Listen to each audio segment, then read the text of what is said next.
a young lady. She said to me, my first encounters with such thoughts were when I was 18 years old.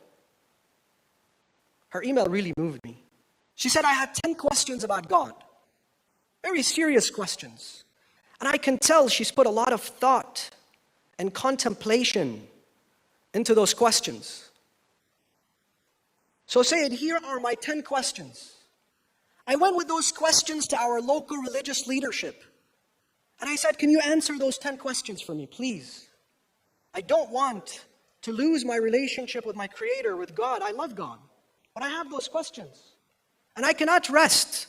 I cannot sleep.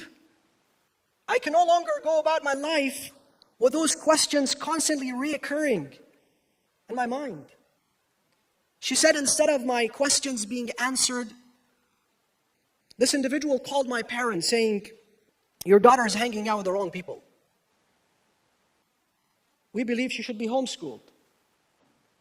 And we would like for you not to bring her to the masjid anymore, because she's going to be influencing our children.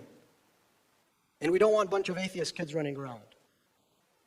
So I was banned from the Islamic Center. I was banned from the house of God.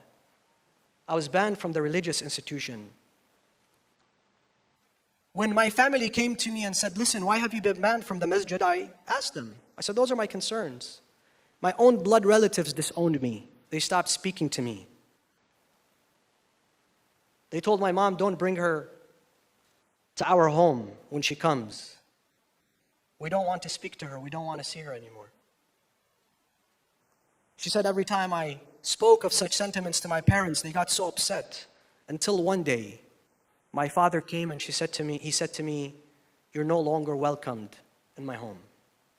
At 18 years old, I had to pick up and leave. At 18 years old, I became homeless. At 18 years old, I had to sleep in a woman's shelter. I didn't know where to go. I was lost. I was devastated. I was scared.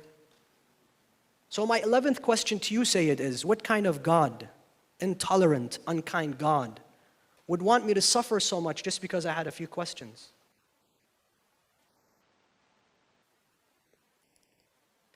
Today, brothers and sisters, the issue that's driving our children to atheism, agnosticism, is not their high school atheist math teacher. And it's not the fact that they went and read scientific books. The initiation of the journey begins with the so-called religious policing, religious hypocrisy, religious superstition, religious double standards from the so-called religious institution